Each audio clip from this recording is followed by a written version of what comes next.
जम्मू कश्मीर के पहलगाम में हुए आतंकी हमले में 26 पर्यटकों की मौत के बाद अब केंद्र सरकार एक्शन मोड में आ गई है। इस बीच सरकार ने आज दिल्ली में सर्वदलीय बैठक बुलाई, जिसमें कांग्रेस नेता राहुल गांधी समेत तमाम विपक्षी दल के नेताओं ने शिरकत की। बैठक में इस क्रूर आतंकी हमले की सर्वसम्मति से निंदा की गई। विपक्षी दलों ने कहा कि हम सरकार द्वारा उठाए जाने वाले हर कदम का समर्थन करेंगे।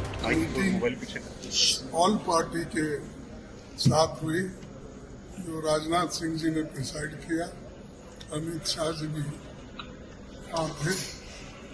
हमने सब लोगों ने मिलके जो पहलगाम में इंसिडेंट हुआ है उसको सभी लोगों ने कंडेम किया। ऑल पार्टी इरेस्पेक्टिव ऑफ ये वो ऐसा कुछ। और दूसरी चीज हमने ये कहा कि कश्मीर में शांति रखने के लिए वो अच्छा प्रयास करे और वहाँ पर शांति रखना जरूरी है। ये बात उनके सामने हमने रखा और उन्होंने ये कहा कि सभी एक्शन ले लें। राहुल जी कश्मीर जा रहे हैं। राहुल जी कश्मीर जा रहे हैं। सिक्योरिटी लैब्स की बात करी जी, आपने, यूनिफॉर्मली कंडेम किया है सबने और जो हुआ है, और पूरी सपोर्ट दी है ऑपोजिशन ने सरकार को, कोई भी एक्शन नहीं। इसके अलावा असदुद्दीन ओवैसी ने इंडस वाटर ट्रीटी को अस्थायी रूप से निष्क्रिय करने के मुद्दे पर कहा कि हमारे पास पानी रखने या रोकने का कोई इंतजाम नहीं है, ऐसे में एमबीएस पर रखने का क्या फायदा है। अब ये सरकार के ऊपर है और हमने इंडस वाटर ट्रीटी के बारे में कहा कि बहुत अच्छी चीज है कि हम नहीं बोल दिए, मगर आप बताइए हम पानी कहाँ रखेंगे? पानी तो कहीं रखना पड़ेगा ना आपको। तो और इसमें आप देखिए कि इंडस वाटर ट्रीटी में जो चिनाब का इलाका है वो पूरा पहाड़ी इलाके से पानी जाता है, जहलम का जो है वो जमीनी इलाके से जाता है, और वर्ल्ड बैंक इसका इंटरलॉक्यूटर है। तो इस पर हमने कहा कि इस पर देखने की जरूरत है और सरकार जो भी एक्शन लेगी हमारे देश के तमाम लोगों को उनकी जान और माल को बचाने के लिए, खासतौर से इस बुज़दिलाना वहशियाना दहशतगर्द हमले के बाद, हम उसकी तायीद करेंगे। ये कोई सियासी मसला नहीं है, ये हमारा नेशनल मुफाद है, नेशनल इंटरेस्ट में है और हम उनके साथ खड़े रहेंगे। सर, ये आपने इंडस वाटर ट्रीटी पे बोला, तो क्या आप बोल रहे हैं कि ये एक्शन नहीं लेना चाहिए क्या? नहीं, मैं ये देखिए, आपने तो देखिए वर्ल्ड बैंक इंडिया और पाकिस्तान में बैठकर ये ट्रीटी करवाया, वो उसका इंटरलॉक्यूटर है। भाई पानी को कहाँ रखेंगे आप? अच्छा है, आपने अच्छा स्टेप लिया, मानते हैं, पानी कहाँ रखेंगे आप? डैम बना नहीं, आप भाई डैम बनाइए ना। ये स्टैंडिंग कमेटी थी, उसने ही इसको कहा था कि हमको इंडस नहीं, अब वो समझ जाइए। मैंने ये कहा कि आपने लिया है जो steps cabinet committee on security में लिया आपने, ठीक है, मगर वर्ल्ड बैंक इंटरलॉक्यूटर है उसका, तो वो भी देखे, इंटरनेशनल लॉ से देखने की जरूरत है। इतनी गंभीर और संवेदनशील बैठक थी, इतनी गंभीर और संवेदनशील सुरक्षा के मुद्दे पर बैठक थी, तो हमारी अपेक्षा थी कि प्रधानमंत्री जी संभवतः इस मीटिंग में जरूर रहेंगे, लेकिन उनको बिहार का कार्यक्रम ज्यादा महत्वपूर्ण लगा और इस बैठक में आना महत्वपूर्ण नहीं लगा। ये भी सवाल कई सदस्यों ने सर्वदलीय बैठक में उठाए। इसके अलावा एक जो बहुत महत्वपूर्ण जानकारी सामने आई, वो अपने आप में हास्यास्पद भी है और वो दुख देने वाली भी है। 22 अप्रैल की ये घटना है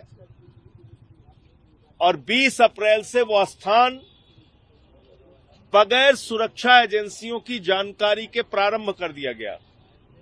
यानी कि ये जानकारी दी गई कि पहले वहां पर सिर्फ अमरनाथ यात्रा के दौरान पर्यटक जाते थे, लेकिन 20 अप्रैल को बिना किसी सुरक्षा एजेंसी की जानकारी के वो स्थान खोल दिया गया।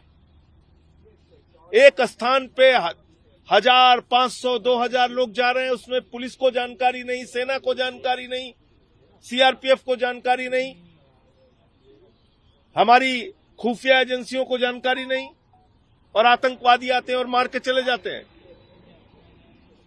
तो इसमें सुरक्षा की एक बहुत बड़ी खामी सामने आई है, जिसपे हम लोगों ने मांग की है कि इसकी अकाउंटेबिलिटी फिक्स होनी चाहिए और इस पे कार्रवाई होनी चाहिए कि इतनी बड़ी सिक्योरिटी लैप्स कैसे हुआ।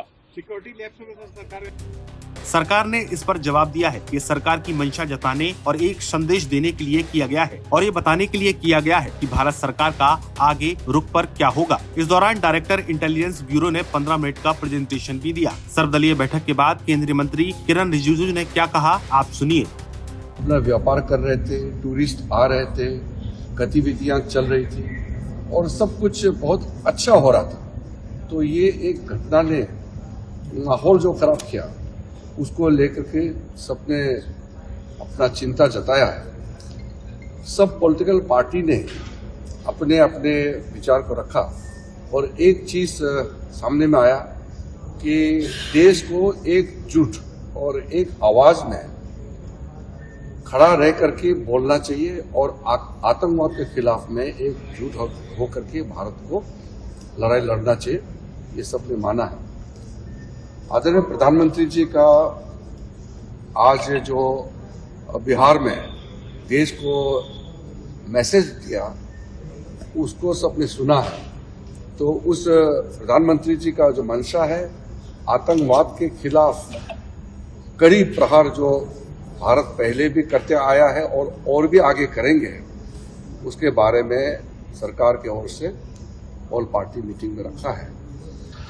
हमारे ऑफिशियल्स की ओर से, आईबी की ओर से, होम मिनिस्ट्री के ऑफिशियल्स की ओर से ब्रीफिंग किया गया है। घटना कैसे हुई और कहां चूक हुई इसका भी बताया और जो जगह जहां घटना हुई उस जगह में वो मेन रोड पे नहीं है, पैदल चलना पड़ता है या घोड़ा से चलना पड़ता है, जो लगभग वहां से 2.5 घंटे 2 घंटे दूर जिस मीडो से जहां ये घटना हुई उसके बारे में बताया और सब पार्टी को बताया कि सब कुछ अच्छा चलते हुए भी ये घटना एक चूक हुई है और इससे सब दुखी है और ऐसा घटना आगे नहीं होना चाहिए। इसके लिए क्या क्या प्रबंधन किया गया है इसके बारे में ऑफिशियल्स अपने ब्रीफिंग में एक्सप्लेन किया है। उसके बाद सब पार्टी ने कहा कि सरकार के साथ है और आतंकवाद के खिलाफ इस लड़ाई में सारे पॉलिटिकल पार्टी सरकार के साथ खड़ा है और पूरा देश खड़ा है। ये संदेश भी सब पॉलिटिकल पार्टी ने दिया है और सब पार्टी के नेताओं ने एक ही आवाज में कहा है कि सरकार जो भी कदम उठाएगा साथ देंगे, ये भी सब पार्टी के नेताओं ने कहा है। और कुछ मुद्दे सामने में आए, उसका क्लैरिफिकेशन भी हुआ और मीटिंग पॉजिटिव नोट में समाप्त हुई। और मैं मानता हूं कि आज के इस महत्वपूर्ण ऑल पार्टी बैठक में जो हमने स्पिरिट अडॉप्ट किया है कि एकजुट होकर के लड़ाई लड़ेंगे आतंकवाद के खिलाफ, वो आगे भी जारी रहेगा। और एक अपील किया है कि ऐसे समय में हम एक दूसरे के खिलाफ राजनीतिक दृश्य से ना दिखें और राजनीति ना करें। ऐसे माहौल में देश एकजुट रहना चाहिए, ये भी सबने संदेश दिया है। तो मैं मानता हूं कि आज के ऑल पार्टी मीटिंग के बाद हम लोग कामयाब होंगे आतंकवाद के खिलाफ लड़ाई में और पाकिस्तान और उनके जितने समर्थक हैं जिन्होंने इस आतंकवाद हमला को अंजाम दिया है उसको बदला लेने में और आगे और भी कड़ी कार्रवाई हो, इसके लिए एकजुट रहेंगे, हम ये मानते हैं। बहरहाल पहलगांव हमले को लेकर सरकार ने सिंधु जल समझौता समेत 5 बड़े फैसले लिए हैं। वहीं अब विपक्ष के साथ आने के बाद सरकार पाकिस्तान पर अगला कौन सा प्रहार करेगी, ये देखने वाली बात होगी।